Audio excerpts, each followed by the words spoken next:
کیونکہ تمہارے اندر آرزویں ہیں.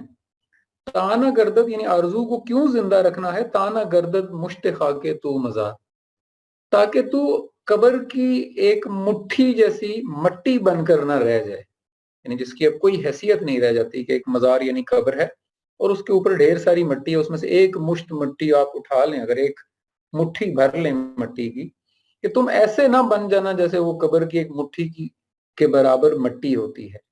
تو اگر تم قبر کی اس ایک مشت خاک یعنی مٹھی برابر مٹی نہیں بننا چاہتے تو آرزو سے اپنے دل کو زندہ رکھو.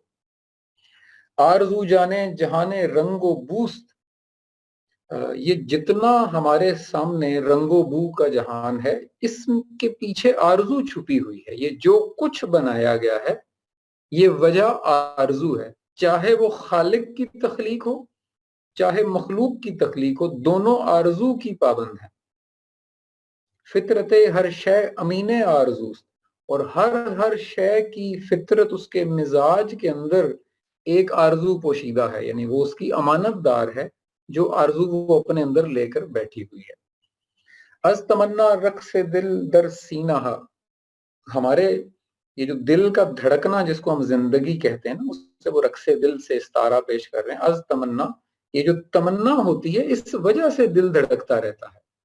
یعنی وہ میڈیکل سائنس بھی جب وہ پیشنٹ بالکل آخری ایج میں اسپتال پہنچتے ہیں نا تو وہ کہتے ہیں کہ اس کے جینے کی وجہ ختم ہو گئی ہے، تو اس کا انٹرسٹ نہیں رہا اب زندگی میں.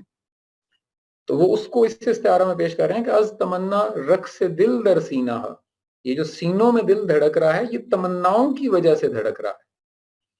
سینہ از تاب او آئینہ، اور یہ جو ہمارا سینہ یعنی ہم ہیں، اس کے اندر ساری روشنی جو ہے وہ اس آرزو کی وجہ سے آئینے جیسی ہو جاتی ہے، یعنی چمکدار ہو جاتا ہے ہمارا سینہ. طاقت پرواز بخشد خاک را، ایک خاک یعنی مٹی کے ٹکڑے کو اڑنے کی طاقت بھی آرزو ہی دیتی ہے. اب وہ ہر جگہ آرزو یوز نہیں کریں گے، لیکن آپ نے چونکہ موضوع آپ کو پتہ لگ گیا کہ یہ آرزو پر بات ہو رہی ہے تو اس کو ذہن میں رکھنا. طاقت پرواز بخشد خاک را، یعنی مٹی کو اڑنے کی طاقت. دیکھیں اصولاً جیسے کہا جاتا ہے نا انسان مٹی کا بنا ہوا ہے، اب انسان ہواؤں میں اور خلاؤں میں اڑ رہا ہے. یعنی میں بار بار کہتا رہتا ہوں تاکہ آپ لوگ اس کے لفظوں میں گم نہ ہو جائیں. یہ استعارات ہیں اور استعارات اپنا ایک ایسا معنی نکالتے ہیں جو اس سے اخذ کیا جاتا ہے. تو طاقت پرواز بخشد خیر یعنی انسان اڑنے میں کیسے کامیاب ہوا؟ وہ آرزو کی وجہ سے. پہلے اس کے دل میں خیال پیدا ہوا، شاید اس نے پرندے کو دیکھا یا کسی چیز کو دیکھا تو کسی انسان نے سوچا کہ میں بھی اڑوں. وہ جو دو بردرز کی کہانی مشہور ہے اگر آپ پڑھیں کہ انہوں نے بھی بالکل پرندے کی شکل کا پہلا جہاز بنایا اور اس سے اڑنے کی کوشش کی، لیکن وہ کوشش کامیاب ہوئی ناکام ہوئی یا بعد میں اس کوشش کی وجہ سے ہم اڑنے میں کامیاب ہوئے، اس کوشش کے پیچھے، کوشش کو تو ہم پرشین میں جستجو کہیں گے، تو جیسے پیچھے ہم نے دیکھا کہ جستجو کی اصل آرزو ہوتی ہے.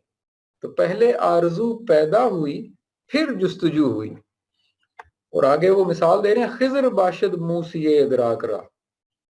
یہ تو پھر بڑی گہری بات کر دی انہوں نے. اس کو میں وہ انشاءاللہ جب ہم لنک تو نہیں کرنا چاہیے، اچھی بات نہیں ہے، لیکن اب اگر میں وہ قرآن کا وہ قصہ شروع کر دوں گا جس کو وہ موسیٰ اور خضر کا قصہ کہا جاتا ہے تو یہ پھر ادھر ہی بات رہ جائے گی. یہ چونکہ ان قصوں میں ہم ڈسکس کریں گے، لیکن فی الحال اس کا وہ مفہوم بتا دیتا ہوں.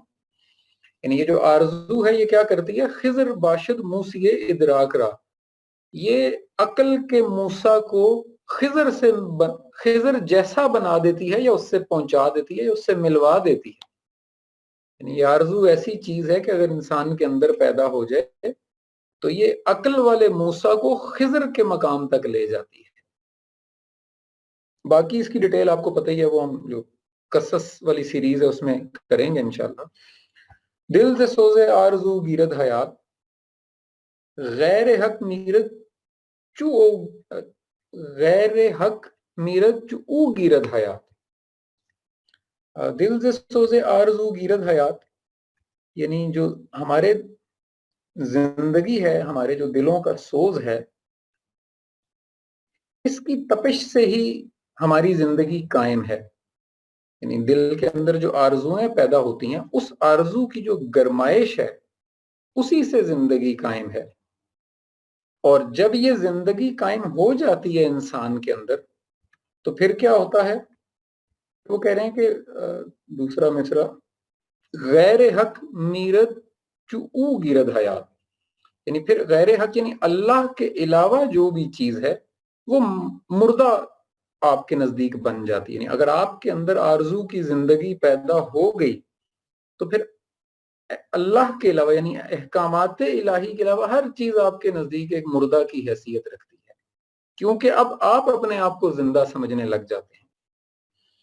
چونز تخلیق تمنا باز مان، یہ تخلیق تمنا یعنی تمنا کا پیدا ہی ہونا، یعنی انسان کے دل میں آرزوؤں کا پیدا ہونا ہی اگر ختم ہو گیا، چونز تخلیق تمنا باز مان، اگر یہ ہمارے اندر تخلیق کرنے کی تمنا ہی مر گئی، یعنی وہ آرزو ہی مر جائے تو کیا ہوگا؟ شہ پرش بشکست او از پرواز مان.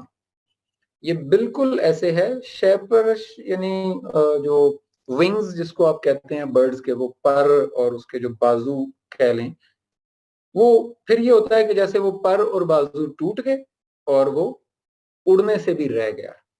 یعنی جیسے پرندے کے اگر ونگز ٹوٹ جائیں بشکست، وہ ٹوٹ گئے یا ختم ہو گئے، تو اب اس نے کیا پرواز کرنی ہے؟ بالکل ایسے ہی ہے کہ جیسے تمنا کی تخلیق انسان کے اندر ختم ہو گئی تو اس کی سوچ کا عمل رک جائے گا. آرزو ہنگامہ آرائے خودی، یہ جو خودی کے ہنگامے ہیں یہ آرزو کی وجہ سے ہیں. یہ خودی نے جتنے انقلاب برپا کیے ہیں دنیا میں، اس کی one of the main reason آرزو ہے. موج بے تابے ز دریائے خودی، اور یہ جو خودی کا جو دریا ہے اس کی موجوں میں جو بے تابی ہے، یہ جو موجیں دائیں بائیں آ رہی ہوتی ہیں، اچھل رہی ہوتی ہیں، یہ اس آرزو کی وجہ سے ہیں، کیونکہ وہ موج اچھلنا چاہ رہی تھی، اس کے اندر یہ خواہش تھی. پھر وہ استعارات ہیں، آپ ان کا مطلب امید ہے سمجھتے ہوں گے، مجھے بار بار اس طرف جانے کی ضرورت نہیں. آرزو سید مقاصد را کمند، دفتر افعال را شیرازہ بند.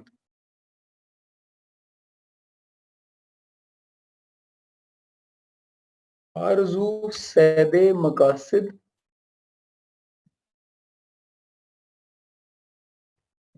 آرزو سید مقاصد را کمند،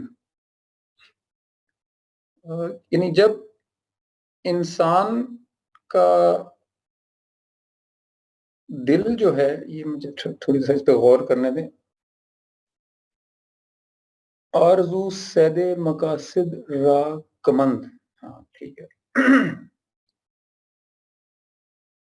جب آرزو جو ہے یہ کیا کرتی ہے کہ یہ ایک کمند ہے.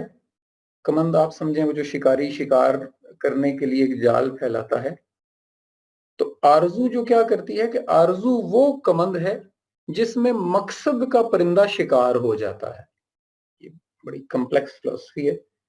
یعنی آرزو ایک کمند ہے جس میں مقصد کا پرندہ شکار ہو جاتا ہے. یعنی کہنا تو وہ یہ چاہ رہے ہیں نا کہ آرزو کی وجہ سے ہی مقاصد پیدا ہوتے ہیں، لیکن اب انہوں نے جو اس کے لیے استعارہ استعمال کیا وہ کیا ہے کہ جیسے شکاری کمند ڈالتا ہے اور اس میں پھر کچھ شکار ہو جاتا ہے، تو وہ فرما رہے ہیں کہ وہ جو مقصد ہے وہ تب شکار ہوگا جب آرزو اپنا شکار ڈالے گی یا کمند ڈالے گی.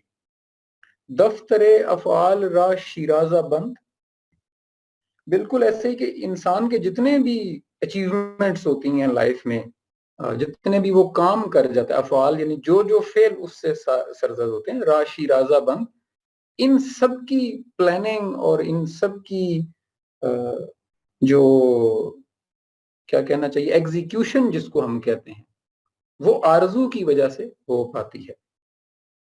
اس کو ریپیٹ کرتا ہوں، آرزو سید مقاصد را کمند، کہ آرزو جب اپنا شکار ڈالتی ہے تو مقصد اس میں شکار ہو جاتا ہے. دفتر افعال را شیرازہ بند، اور پھر انسان کی زندگی کے سارے افعال، فعل یعنی جو وہ کام کرتا ہے وہ اس آرزو کی وجہ سے ہو رہے ہوتے ہیں.